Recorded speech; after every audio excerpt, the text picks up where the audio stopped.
Olá pessoal, sejam todos muito bem-vindos para essa nossa clínica de conversas em arquitetura e urbanismo, e hoje eu vou estar falando sobre uma questão que ela antecede o seu trabalho acadêmico. Mais especificamente eu estou falando da sua monografia, que é o seu TFG ou o seu TCC. Mas que questão que é essa, Sérgio? É o seguinte: normalmente os meus alunos eles chegam com a seguinte colocação: professor, eu ainda não sei o que eu devo estudar, quais as questões que eu devo abordar, levantar, quais as temáticas elas estão mais em evidência no momento, será que é esse o caminho que eu devo seguir? Foi pensando nessas questões, que elas são recorrentes, em que eu resolvi fazer esse bate-papo com vocês e chamá-lo de clínica de conversas, porque ela tem quase que um caráter emergencial, um pronto-socorro para vocês. Então vamos lá. Nessa etapa preparatória, eu separei 5 tópicos, dos quais eu acredito em que eles são bastante úteis e que vão ajudar vocês a se prepararem melhor para este momento da vida acadêmica de vocês. Que são, em primeiro lugar, pessoal, a satisfação pessoal do autor com a sua obra. Sérgio, mas o que isso quer dizer? Quer dizer o seguinte, pessoal: estudem algo que vocês gostem, que vocês tenham prazer e satisfação em estar desenvolvendo aquilo. E não pensando numa plateia, em deixar um bom legado acadêmico para que futuros alunos possam ver aquilo, se inspirar e desenvolver projetos tão bons quanto, ou até melhores. Não pensem nisso, não foquem nisso. A chance de você patinar no meio do caminho, ela é muito grande. Mas existem algumas ressalvas que eu já vou explicar para vocês. Então, no percurso, o que vai acontecer? Vocês vão ter inúmeras leituras dirigidas acerca da sua temática e vocês vão ter inúmeras visitas técnicas que vocês devem efetuar para que vocês consigam entender as questões do espaço, sentir essas peculiaridades. Então requer muito esforço. Quando você lê algo que não é do seu interesse, aquilo acaba se tornando muito cansativo.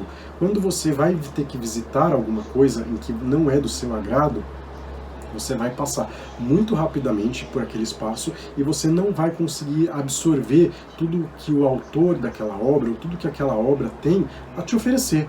Então, você não vai sair exitoso desse processo. Tá? É muito difícil que isso aconteça. Por exemplo, qual é o assunto do momento? Nós estamos vivendo um período de pandemia. Sérgio, se você fosse desenvolver algo, você desenvolveria algo na área da saúde? Não. Porque é algo que não me apetece em nada.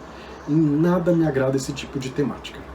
Então, por exemplo, se eu fosse fazer uma visita no hospital, eu não ia me sentir bem. Tampouco num ambulatório, numa UPA, não é algo que me agrada. Entenderam? Então, por exemplo, você pode estar pensando: então eu vou desenvolver algo, um museu. Você gosta de museu? Quantos museus você tem visitado ultimamente? É uma questão. E aí você vai desenvolver um projeto só para você ter uma plateia, por um viés culturalista, mas não é do seu agrado? É bastante complicado. Então, busque sempre algo que você se identifique e que aquilo não pareça estar sendo um trabalho, mas sim um lazer que você está realizando.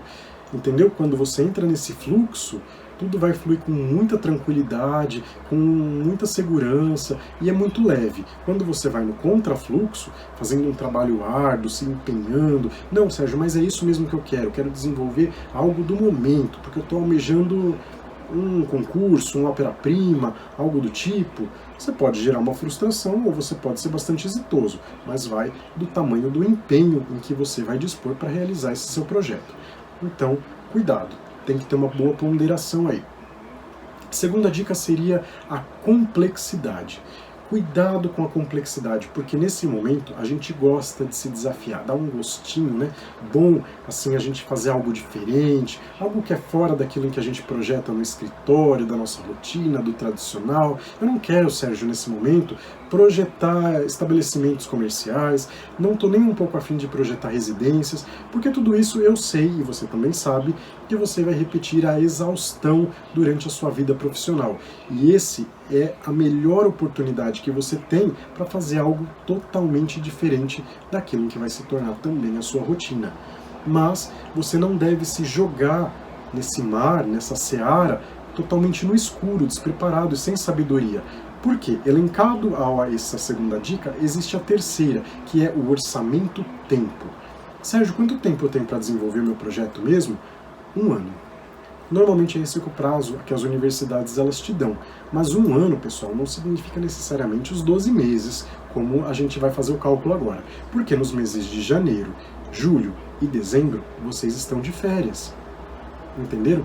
Então você vai ter 9 meses, que é o período de uma gestação, e é um tempo que esse seu filho, chamado TCC, vai ter que nascer. Então, Sérgio, mas eu vou prorrogar o meu prazo, vou estender um pouquinho mais, eu sei que eu posso. Mas para que você vai prorrogar um pouquinho mais?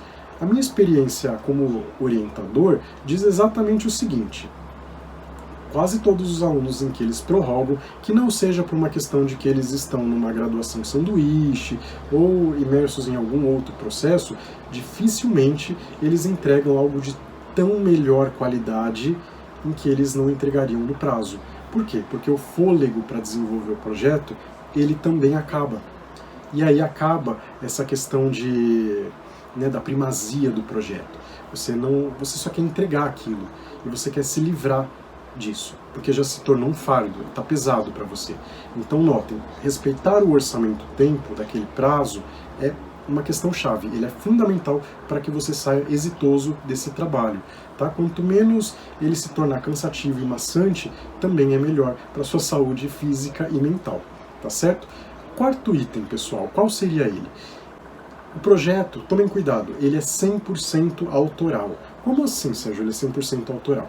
Quando a gente pensar no grau de complexidade do projeto, às vezes nós queremos desenvolver projetos de grande porte, como aeroportos, terminais intermodais, hospitais, polos tecnológicos, mas notem, nenhum desses projetos que eu citei, o arquiteto ele faz sozinho. Ele normalmente tem uma equipe multidisciplinar por trás dele que vai ajudá-lo nisso, entendeu? Então essa é uma questão bastante complicada.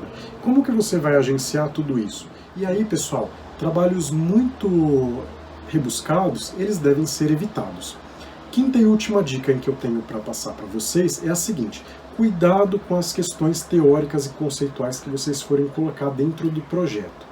Isso é uma questão que ela tem que ser muito bem alinhada com o seu professor orientador, e você deve deixar claro, quase que desde o início, para ele quais são as suas intenções atuais e futuras com o seu projeto. Por quê? Porque ele vai poder exigir um pouco mais de você nas leituras dirigidas e na montagem desse conteúdo, sobretudo se você deseja uma pós-graduação, se especializar nesse assunto. Caso não seja o seu objetivo, um conteúdo que a gente chama de franco, simples e honesto já atende muito bem as expectativas, sobretudo dos avaliadores. Agora, quando você for densificar demais, que você montar aquele conteúdo de alto valor, porque nem sempre ali tem um alto valor agregado, às vezes vira mais um imbróglio do que qualquer outra coisa, você tem que ter esse cuidado. E quando você coloca muito a respeito de uma temática, vai saber se o seu avaliador ele não é apaixonado por aquele tema, entendeu? E aí pode gerar o que numa banca? Gerar alguma discussão, entendeu? Porque é gostoso debater sobre algo que é do seu interesse, daquilo que você goste, e aí ele vai querer jogar onde? No campo intelectual. Será que você está preparado para debater intelectualmente com ele nessas questões? Porque ele é um cara que já é um pouco mais vivido nessa área do que você, e ele pode ter possivelmente um conhecimento um pouco mais amplo. E isso, se você não gosta de estar sob pressão, pode te gerar um estresse, um estado de nervoso amplificado.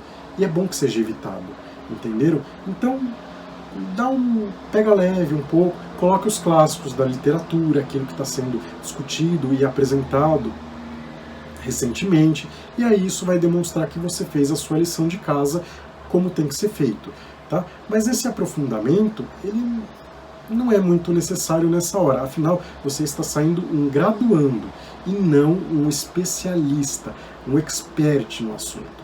Entenderam? Tem uma diferença aí que vocês vão entender futuramente, tá certo? Então não se preocupa se o seu colega está entregando um calhamaço de coisas e você está entregando um calhamaço um pouco menor, entenderam? Se vocês entregarem esse conteúdo que a gente chama de franco, simples e honesto, você cumpre a sua agenda como estudante de arquitetura, graduando, com bastante êxito, tudo bem?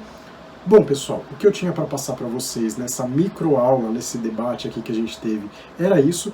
dúvidas, sugestões, algumas questões que vocês acham pertinentes, que vão te agregar valor, deixem aí os seus comentários, eu vou buscar responder todos o mais breve o quanto possível, tudo bem? Espero vê-los em breve. Até mais, pessoal!